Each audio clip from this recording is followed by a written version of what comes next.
Imagine hearing the words, "Let me into your heart," and assuming you're listening to a love song written for a woman. It sounds romantic, intimate, almost like a confession, but George Harrison wasn't writing to a girlfriend. He wasn't writing about heartbreak. And he wasn't trying to save a failed romance. He was writing to Bob Dylan. And once you know that, "I'd Have You Anytime" suddenly becomes a completely different song. Welcome back to Joss Backstage Tales, where we uncover the stories hiding behind the music we thought we already knew. When the Beatles finally came to an end in 1970, George Harrison had something to prove. For years, he had been sitting on songs that simply didn't get the attention they deserved inside the Beatles. John Lennon and Paul McCartney dominated the songwriting spotlight, but Harrison had been quietly developing into a remarkable songwriter of his own. And when the Beatles broke apart, he finally had the freedom to show the world exactly what he had been carrying inside. The result was All Things Must Pass. It wasn't just another solo album. It was enormous, a triple album packed with songs Harrison had accumulated over the years. And incredibly, it became the first solo #1 album by a former Beatle. But here's the fascinating part. Harrison didn't open that new chapter of his career with a song about fame. He didn't begin with revenge against the Beatles. He didn't even begin with a deeply personal romantic confession. He began with a song about friendship. A friendship with one of the most important songwriters of the 20th century. Bob Dylan. George Harrison first met Dylan in 1964, during the Beatles' American visit. By that point, the Beatles were already fascinated by Dylan. His songwriting was different. His lyrics weren't simply about teenage romance and pop conventions. Dylan showed them that popular music could be deeper, stranger, more personal, and more honest. And Harrison, in particular, was captivated. Over time, Harrison and Dylan developed a friendship that went far beyond simply admiring each other's music. They joked together, they played music together, they exchanged ideas, and eventually, they became genuinely close. But then something changed. In 1968, Harrison visited Dylan in Woodstock, New York, around Thanksgiving. Dylan was recovering from the motorcycle accident that had dramatically altered his life. And Harrison noticed something. His friend seemed distant, withdrawn. There was a wall around him. And instead of simply walking away from that distance, Harrison tried to reach through it. He picked up a guitar. And he started writing. The opening words were simple. "Let me in here. I know I've been here. Let me into your heart." Think about those words for a moment. If you didn't know the story, you'd probably assume Harrison was talking to a lover. But he wasn't. He was talking to his friend. He was essentially saying, "You don't have to shut me out. I'm still here." And that's what makes the song so powerful. Harrison wasn't demanding anything from Dylan. He wasn't asking him to explain himself. He wasn't trying to force the friendship back to the way it had been. He was simply opening the door. And then comes the line that gives the song its title. "I'd have you anytime." It's an incredibly intimate phrase. But Harrison's idea of love wasn't restricted to romance. For him, friendship could be just as deep, just as emotional, just as meaningful. And that is something people sometimes miss when they listen to Harrison's music. He had a remarkable ability to express affection without making everything about romantic love. To Harrison, loyalty mattered, connection mattered, and the people he loved didn't have to be romantic partners. They could be friends. They could be musical collaborators. They could be people who had simply become part of his life. And Bob Dylan was one of those people. Dylan also became involved in the song itself, helping Harrison shape the composition. That makes "I'd Have You Anytime" especially significant. Two of the most influential musicians of their generation were essentially building the song together. And Harrison chose it to open All Things Must Pass. That decision says a lot. Because this wasn't an ordinary moment in Harrison's life. He was stepping out of the Beatles' shadow. For the first time, there was no Lennon and McCartney beside him. No Beatles name to protect him. No group structure to hide behind. The entire world was waiting to find out what George Harrison could actually do on his own.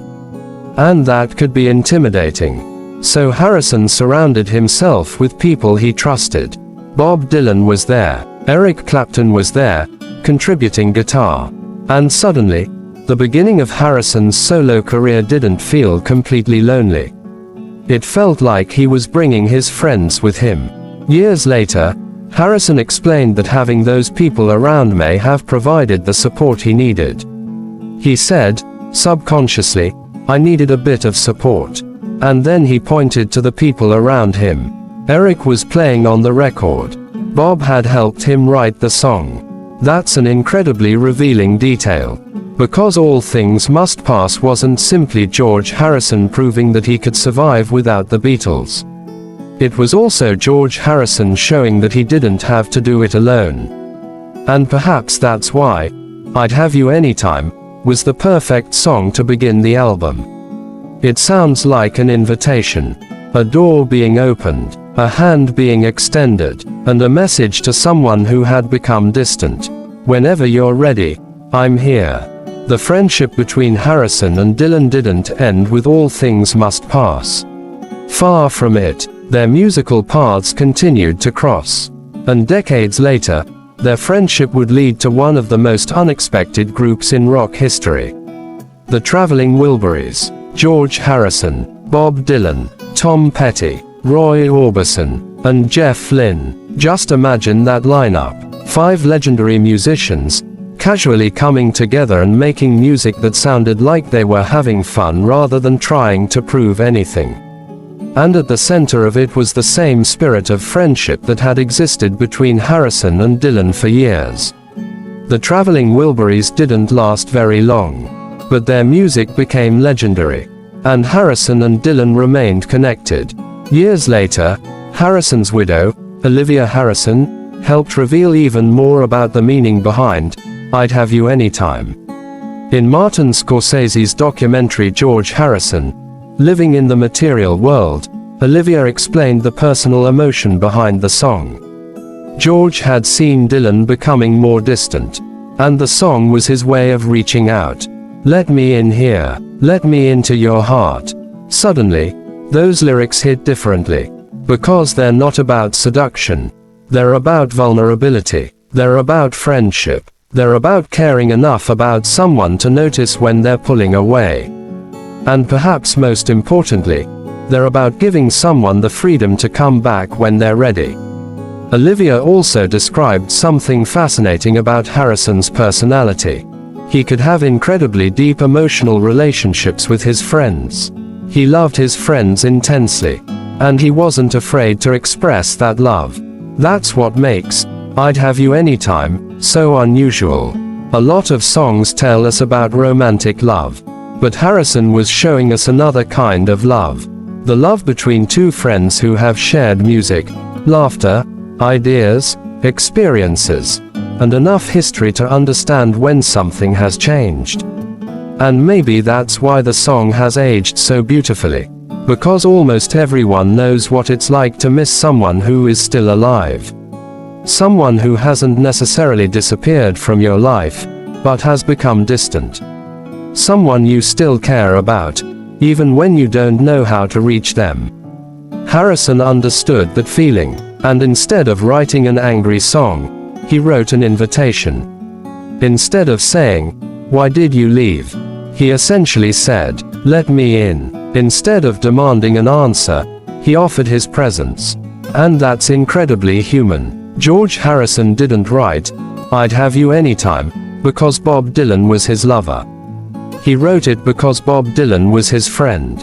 And perhaps that's the most beautiful secret hidden inside the song.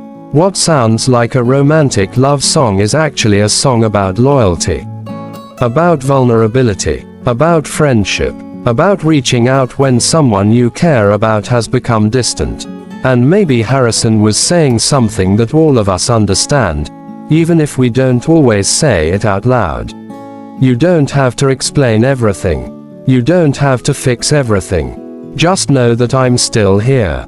That was George Harrison's message to Bob Dylan. And when you listen to I'd Have You Anytime, with that story in mind, the song doesn't become less romantic.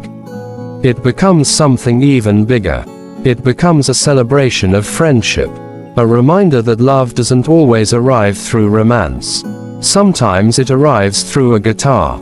Sometimes through a song. And sometimes, the most powerful thing you can say to someone is simply, whenever you're ready, I'd have you anytime. If you enjoyed this story, don't forget to like the video, subscribe, and turn on notifications for more hidden stories behind the music and the legends who created it.